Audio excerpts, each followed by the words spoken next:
আসসালামু আলাইকুম viewers, welcome to my channel. কেমন আছেন সবাই? আশা করছি অনেক ভালো আছেন আল্লাহর রহমতে। তো আজকে আমি আপনাদের সাথে শেয়ার করব ঢেঁড়স ভাজি, আর কালারটা এরকম সবুজ রেখে ভাজি করে দেখাবো খুব সহজভাবে।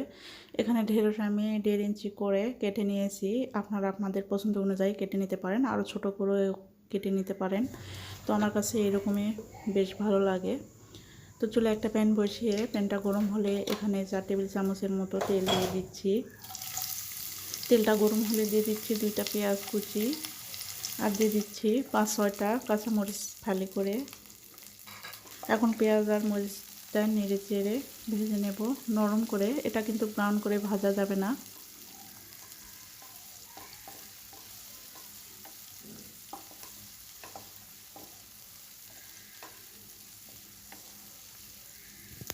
তো পেঁয়াজ আর মরিচ একটু নরম করে ভেজে নিলাম। এখন এখানে দিয়ে দিচ্ছি পরিমাণ মতো লবণ, আর দিয়ে দিচ্ছি 1/2 চা চামচ হলুদের গুঁড়া। এখন আবারও নেড়ে চেড়ে মিশিয়ে নিচ্ছি।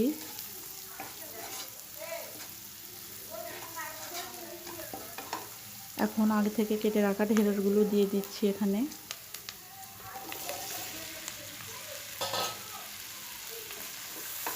ঢেঁড়সগুলো দিয়ে নেড়ে চেড়ে নিচ্ছি।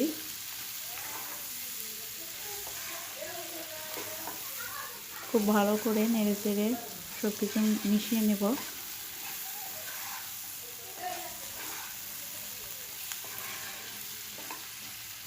এখন ঢাকনা দিয়ে ঢেকে 2 মিনিট রান্না করব। আর চুলার আঁচটা কিন্তু বাড়িয়েই এই ভাজিটা করতে হবে। তো 2 মিনিট পর আমি ঢাকনাটা তুলে নিলাম আর নেড়ে চেড়ে নিচ্ছি। আর 2 মিনিটেই কিন্তু ঢেঁড়সটা অনেকটাই নরম হয়ে গেছে, একটু আঠালো আঠালো ভাব এসেছে। আর চুলার আঁচটা কিন্তু বাড়িয়ে এই ভাজিটা বানিয়ে নিতে হবে। তো এইভাবে কিছুক্ষণ পর পর নেড়ে চেড়ে নিতে হবে, তাহলে আর এই আঠালো ভাবটা থাকবে না। তো এইভাবে নেড়ে চেড়ে ভেজে নিচ্ছি, কিছুক্ষণ পর পর নেড়ে চেড়ে নিতে হবে।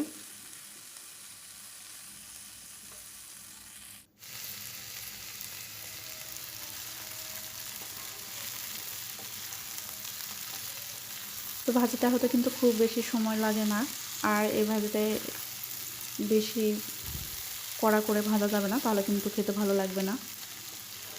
ভাজিটা প্রায় হয়ে এসেছে, আর কিছুক্ষণ নেড়ে চেড়ে নিয়ে আমি নামিয়ে নেব। তো একটা ভেঙে দেখিয়ে দিচ্ছি সেদ্ধ হয়েছে কিনা। তো দেখতে পাচ্ছেন ভাজিটা কিন্তু হয়ে গেছে।